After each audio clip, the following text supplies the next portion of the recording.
السلام علیکم ورحمۃ اللہ وبرکاتہ ناظرین، امید کرتا ہوں کہ تمام ناظرین خیریت سے ہوں گی، اور جو خیریت سے نہیں ہے تو اللہ تعالیٰ سے ان کے لیے خیریت کا دعا گو تاکہ ان کو خیریت نصیب ہو سکے۔ ناظرین، آج ہمارا موضوع ہے کہ حضرت داؤد علیہ السلام کی قوم کیسی بندر بن گئی تھی، ایک سبق آموز کہانی۔ تو ناظرین، ویڈیو شروع ہونے سے پہلے آپ سے گزارش ہے، اگر آپ پہلی بار ہمارے یوٹیوب چینل مقداد آفیشیل میں آئے ہیں تو ہمارے یوٹیوب چینل مقداد آفیشیل کو سبسکرائب کریں اور بیل آئیکن کو دبائیں تاکہ ہمارے آنے والی ہر نئی ویڈیو کی نوٹیفیکیشن آپ تک پہنچے رہے۔ تو چلو ناظرین، بڑھتے ہیں ویڈیو کی طرف۔ ناظرین، ذکر ہے کہ حضرت داؤد علیہ السلام کی قوم کے 70,000 آدمی عقبہ کے پاس سمندر کے کنارے عالیہ نامی گاؤں میں رہتی تھے، اور یہ لوگ بڑی فراخی اور خوشحالی کی زندگی بسر کرتے تھے۔ اللہ تعالیٰ نے ان لوگوں کا اس طرح امتحان لیا کہ ہفتے کے دن مچھلی کا شکار ان لوگوں پر حرام فرما دیا، اور ہفتے کے دن باقی دنوں میں شکار حلال فرما دیا، مگر اس طرح ان لوگوں کو آزمائش میں مبتلا فرما دیا کہ ہفتے کے دن بھی شمار مچھلیاں آتی تھیں اور دوسرے دنوں میں نہیں آتی تھیں۔ تو شیطان نے ان لوگوں کو یہ ہیلا بتا دیا کہ سمندر سے کچھ نالیاں نکال کر خشکی میں چند حوض بنا لو، اور جب ہفتے کے دن ان نالیوں کے ذریعے مچھلیاں حوض میں آ جائے تو نالیوں کا منہ بند کر دو، اور اس دن شکار نہ کرو بلکہ دوسرے دن آسانی کے ساتھ ان مچھلیوں کو پکڑ لو۔ ان لوگوں کو یہ شیطانی ہیلا بازی پسند آ گئی، اور ان لوگوں نے یہ نہیں سوچا کہ جب مچھلیاں نالیوں اور حوضوں میں منتقل ہو گئی تو یہی ان کا شکار ہو گیا، تو ہفتے ہی کے دن شکار کرنا پا گیا جو ان کے لیے حرام تھا۔ اس موقع پر ان یہودیوں کی 3 گروہ ہو گئے۔ کچھ لوگ ایسے تھے جو شکار کی اس شیطانی ہیلا سے منع کرتے رہے اور ناراض و بیزار ہو کر شکار سے باز رہے، اور کچھ لوگ اس کام کو دل سے برا جان کر خاموش رہے۔ دوسروں کو منع نہ کرتے تھے بلکہ منع کرنے والوں سے یہ کہتے تھے کہ تم لوگ ایسی قوم کو کیوں نصیحت کرتے ہو جنہیں اللہ تعالیٰ ہلاک کرنے والا یا سخت سزا دینے والا ہے۔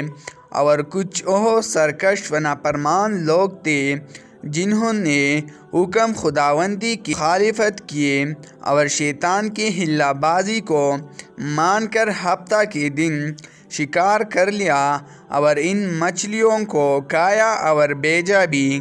جب نافرمانوں نے منع کرنے کے باوجود شکار کر لیا تو منع کرنے والے جماعت نے کہا کہ اب ہم ان معصیت کاروں سے کوئی میل ملاپ نہیں رکھیں گے۔ چنانچہ ان لوگوں نے گاؤں کو تقسیم کر کے درمیان میں ایک دیوار بنا لیا اور آمد و رفت کا ایک الگ دروازہ بھی بنا لیا۔ حضرت داؤد علیہ السلام نے غضبناک ہو کر شکار کرنے والوں پر لعنت فرما دیا۔ اس کا اثر یہ ہوا کہ ایک دن خطا کاروں میں سے کوئی باہر نہیں نکلا، تو انہیں دیکھنے کے لیے کچھ لوگ دیوار پر چڑھ گئے تو کیا دیکھا کہ وہ سب بندروں کی صورت میں مسخ ہو گئی ہے۔ اب لوگ ان مجرموں کا دروازہ کھول کر اندر داخل ہوئے تو وہ بندر اپنے رشتہ داروں کو پہچانتے تھے اور ان کے پاس آ کر ان کے کپڑوں کو سونگھتے تھے اور زور زور سے روتے تھے، مگر لوگ ان بندر بن جانے والوں کو نہیں پہچانتے تھے۔ ان بندر بن جانے والوں کی تعداد 12,000 تھی۔ یہ سب 3 دن تک زندہ رہے اور اس درمیان میں کچھ بھی کھا پی نہ سکے، بلکہ یوں ہی بھوکی پیاسی سب کے سب ہلاک ہو گئے۔ شکار سے منع کرنے والا گروہ ہلاکت سے سلامت رہا، اور صحیح قول یہ ہے کہ دل سے برا جان کر خاموش رہنے والوں کو بھی اللہ تعالیٰ نے ہلاکت سے بچا لیا۔ اس واقعہ کا اجملی بیان سورۃ البقرہ اور مفصل واقعہ سورۃ الاعراف میں موجود ہے۔ ناظرین، اصحابہ عالیہ کی اس دل ہلا دینے والے واقعے میں ہر مسلمان کے لیے بہت بڑی عبرتوں اور نصیحتوں کا سامان ہے۔ کاش اس واقعہ سے مسلمانوں کی قلوب میں خوف خداوندی کی لہر پیدا ہو جائے اور وہ اللہ و رسول کی نافرمانیوں کی پروپیگنڈوں میں بھٹکنے سے منہ موڑ کر صراط مستقیم کے شاہراہ پر چل پڑے اور دونوں جہانوں کی سربلندیوں سے سرفراز ہو کر اعزاز و اکرام کی سلطنت کی تاجدار بن جائے۔ ناظرین، آج کے لیے یہ کافی ہے۔ امید کرتا ہوں کہ یہ کہانی آپ کی پسندیدہ کہانیوں میں شامل ہوگی اور اس کا مرکزی خیال آپ کی سمجھ میں آئی ہوگی۔ آج کے لیے یہ کافی ہے۔ نیکسٹ ویڈیو کے لیے ہمارا یوٹیوب چینل مقداد آفیشیل کو سبسکرائب کریں، ویڈیو کو لائک کریں اور اپنے دوستوں کے ساتھ شیئر کریں تاکہ ان کو بھی آپ کے ذریعے کچھ خاص معلومات مل سکے، اور اپنا رائے کمنٹ سیکشن میں ضرور دیجیے کہ ہمارا ویڈیو کیسا لگا اور نیکسٹ ویڈیو کس موضوع پر بنانا چاہیے۔ بہت بہت شکریہ۔ خدا حافظ۔ ملتے ہیں نیکسٹ ویڈیو میں انشاءاللہ۔